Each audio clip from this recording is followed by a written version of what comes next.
Hello, good morning, good morning. Magluluto tayo ngayon ng ginisang gulay, kangkong. So ito yung stock, yung branch nung kangkong, hiniwalay ko dun sa dahon, sesame oil, oyster sauce, pwedeng toyo. Tapos yung food seasoning, sibuyas, at saka yung bawang na tinusta ko sa mantika. Wag sunog guys. Gisa lang to, gisang gulay. Pwedeng toyo kung walang oyster sauce. Yan Kasi umulan, nag-harvest ako ng maraming kangkong, ang daming sibol dun sa labas. Ayan hiniwalay ko yung dahon. Kita nyo? Hinihiwalay ko yung dahon sa tangkay kasi una kong ginigisa yan. Ayan Isang ulam na yan sa tanghali tapos partneran nyo na lang ng pritong isda. Okay? See ya! Maggigisa na ako.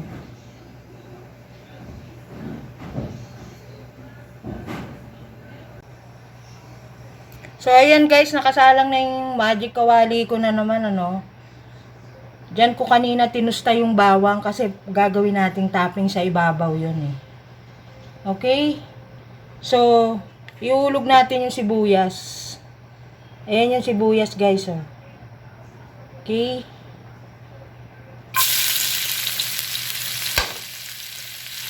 Hulog natin. Yan. Gisa-gisa lang.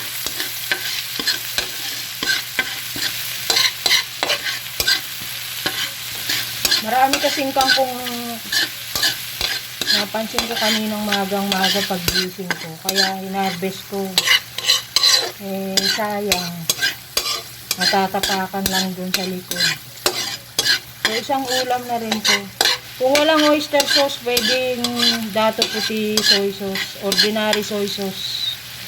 Pwede. So, ihulog natin yung yung tangkay. Yung tangkay ng yan tangkay ng kangkong. Yan, gigisa. Yan ang una yung gigisahin yung tangkay kasi para lumambot siya. Yan.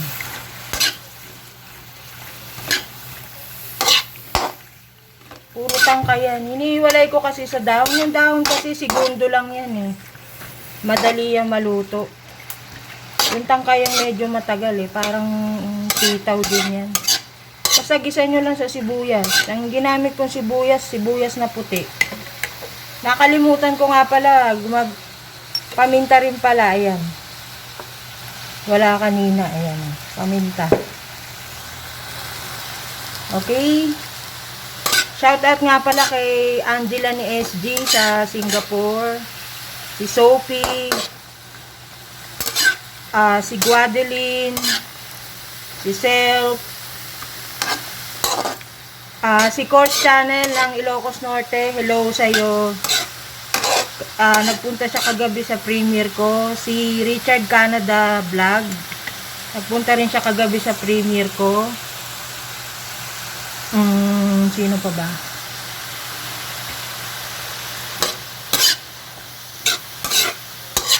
Naka-post dun sa community post ko. Nag-post ako kagabi.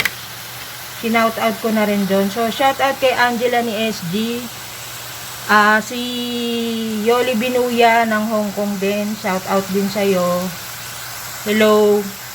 Salamat sa pagpunta mo sa premiere ko kagabi. Yan. Gisahin nyo lang siya. Hindi muna hindi muna siya titimplahan Hayaan nyo muna kumatas yung tangkay ng kangkong, nilalabas pa ang tubig dyan. So pag naggigisa ako ng gulay, hindi ako basta-basta naglalagay ng tubig. Kasi dun sa gulay, may water content din yan, may lalabas na tubig. Ayan, oh, kita nyo. Ayan, tinapat ko na. Tinapat ko, ayan, yan yung tubig. Nagaling mismo dun sa gulay. Ayan. Isang ulam na yan. Bisayin nyo lang. So, babalikan ko kayo. Tatakpan ko lang muna siya ng 2 minutes, ha? Okay, guys.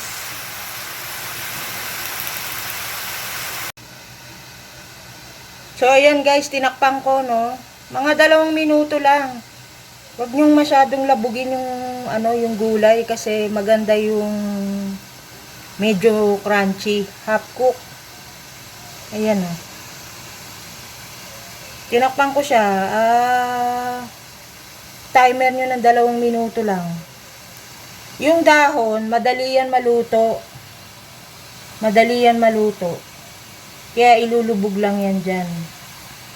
Tapos sabay takip. Okay? Ayan na guys, oh. Diba, nagisa ko na. So, titimplahan nyo na siya. So, lalagyan nyo siya ng oyster. Okay, oyster, oh. Yan. Konti lang.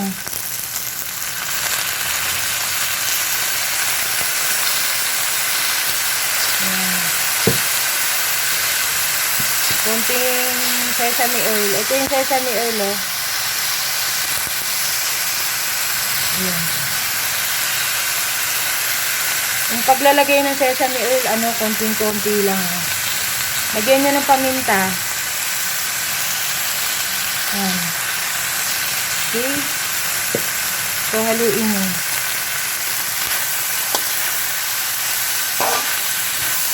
Konti lang yung nilagay kong sesame oil. Konti lang. Ihulog nyo ngayon yung yung ayan, kangkong na dahon. Hinulog ko na guys, ha. Madaling maluto yan, yung dahon ng kangkong. So, babalikan ko kayo guys, hahaluin ko lang ng maigi kasi hawak ko yung kamerang isa eh. Okay? Sandali lang po. So, ayan guys, nahulog ko na, no. So, lagyan natin, no, food seasoning na dilaw. Konting-konti lang. Ayan, no. Konti lang para yan, tama na yan.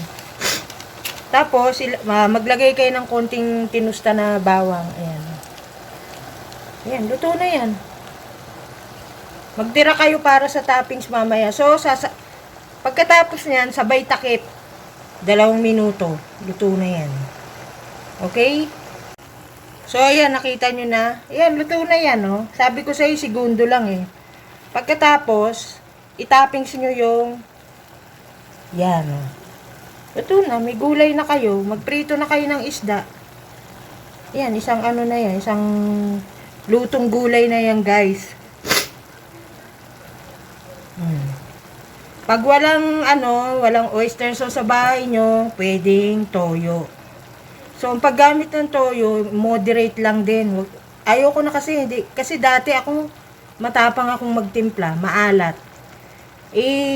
Masama rin yung sodium sa katawan, yung alat. So, ayan. Isang ulam na yan, guys, oh. 'Di ba? Sandali lang maluto ang oh. Tinakpan ko lang sandali yan, oh. Lumiit na kagad, 'di ba kanina, isang plangganong malaki yung kangkong kanina. So, sabay patay. Kasi dun sa init ng kawali, maluluto na yan. Huwag nyong tatakipan, ha. So, pagkapatay nung kalan nyo, huwag nyong tatakpan. Kasi maluluoy. Lalambot siya. Yan nyo lang siyang naka-open na ganyan, no. Diba? So, shout out sa lahat. Shout out kay Ma'am Lintek, kay Sel, Guadeline. Sino pa ba yung nakita ko kanina sa live? Sensitive Bear, si Riddlers, si Ma'am Lily Ragasa, hello. Sino pa ba yung nakita ko? Sumilip lang kasi ako kanina dahil nangunguha nga ako ng kangkong. Tsaka may pupuntahan din ako mamaya after lunch. So, i-edit ko na to, ihahabol ko kung makakahabol ako sa live ni Ma'am Lintek ngayon. Kung hindi, sa gabi ko na ito ipi-premiere ulit. Okay guys, thank you very much sa nanonood nung cooking vlog ko, no. Yan, no. Isang ulam na yan, kangkong. Kasi marami kaming tanim na kangkong sa likod. At saka talbos ng kamote. Saluyot, may nakita akong saluyot kaso maliliit pa. May tanim din kaming yung kamote. Taro. Okay. Bye guys. See you sa next cooking vlog ko ulit. Wala muna akong live streaming ngayon. Puro premiere lang po ako ngayon. Tsaka short video po. Thank you guys. Bye.